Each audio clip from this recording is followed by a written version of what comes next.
ओम गणेशाय नमः।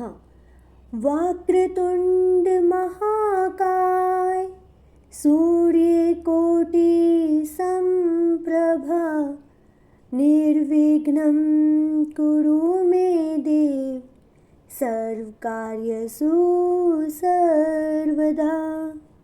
आप सभी दर्शकों को मेरा सादर प्रणाम। आज की इस वीडियो में हम संकष्टी गणेश चतुर्थी की व्रत कथा का श्रवण करेंगे।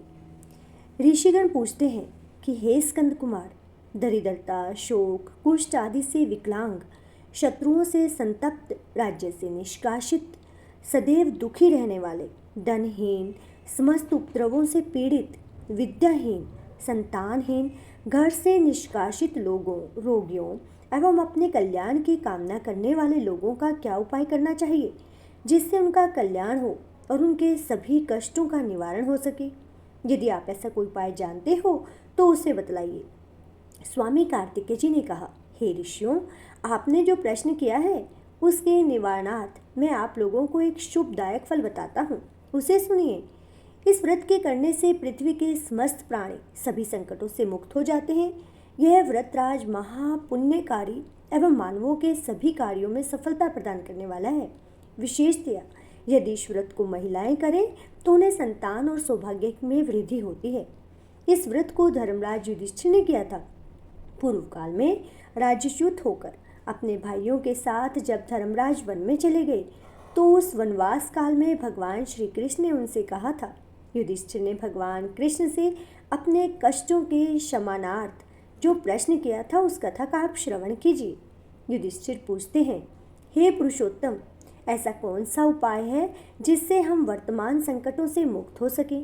हे गदाधर, आप सर्वज्ञ हैं, हम लोगों को आगे अब किसी प्रकार का कष्ट न भोगना पड़े, ऐसा हमें कोई उपाय बतलाइए।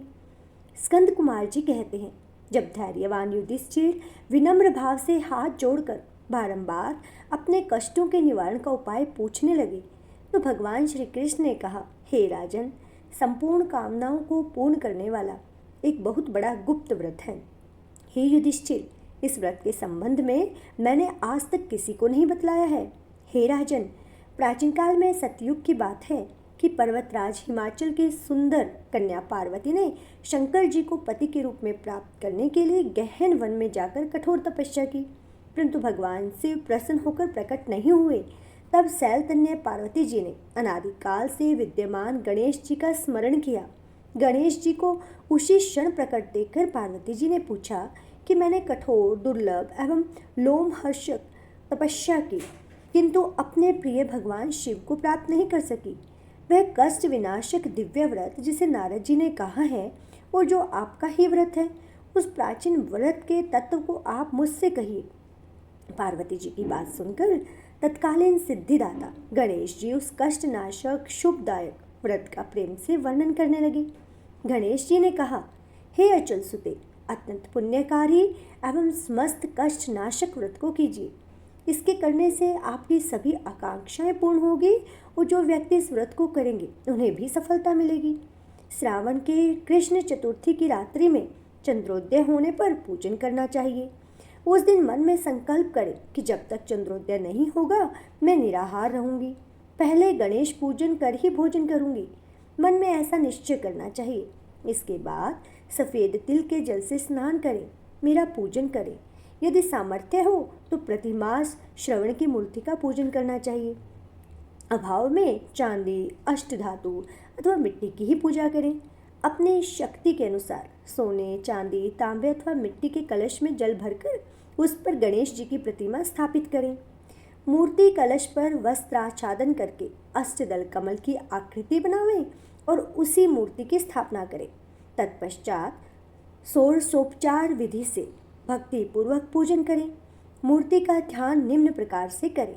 हे लंबोदर, 4 भुजाओं वाले, 3 नेत्र वाले, लाल रंग वाले, हे नीलवर्ण वाले, शोभा के भंडार, प्रसन्न मुख वाले गणेश जी, मैं आपका ध्यान करती हूँ। हे गजानन, मैं आपका आह्वान करती हूँ। हे विघ्नराज, आपको प्रणाम करती हूँ। यह आसन है। हे लंबोदर, यह आपके लिए पद्म है। हे शंकर सुवन, यह आपके लिए अर्घ्य है। हे उमापुत्र, यह आपके स्नानार्थ जल है। हे वक्रतुंड, यह आपके लिए आचमनीय जल है। हे शूर्पकर्ण, यह आपके लिए वस्त्र हैं। हे सुशोभित, यह आपके लिए यज्ञोपवीत है।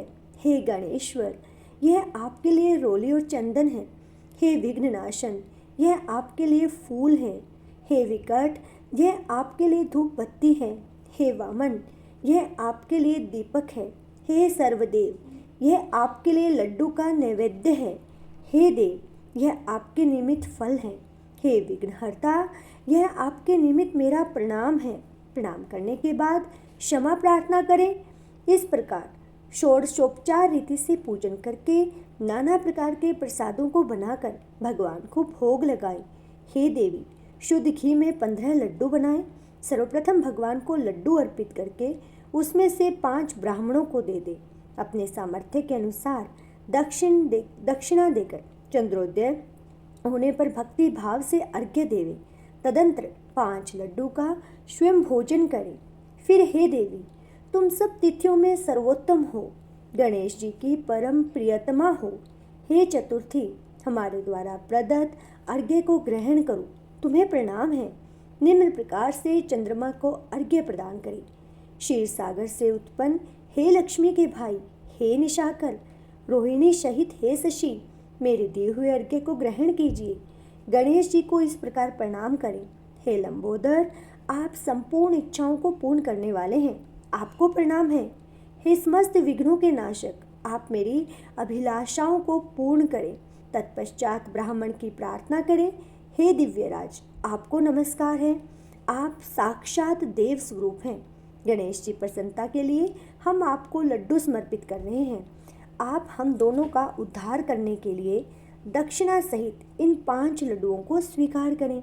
हम आपको नमस्कार करते हैं। इसके बाद ब्राह्मण भोजन कराकर गणेश जी से प्रार्थना करें। यदि इन सब कार्यों को करने से शक्ति न हो तो अपने बंधु बांधवों सहित दही व पूजन में ही निवेदित पदार्थ का भोजन करें। प्रार्थना करके प्रतिमा का विसर्जन करें और अपने गुरु को अन्न, वस्त्र आदि एवं दक्षिणा के साथ मूर्ति दे देवें। इस प्रकार से विसर्जन करें।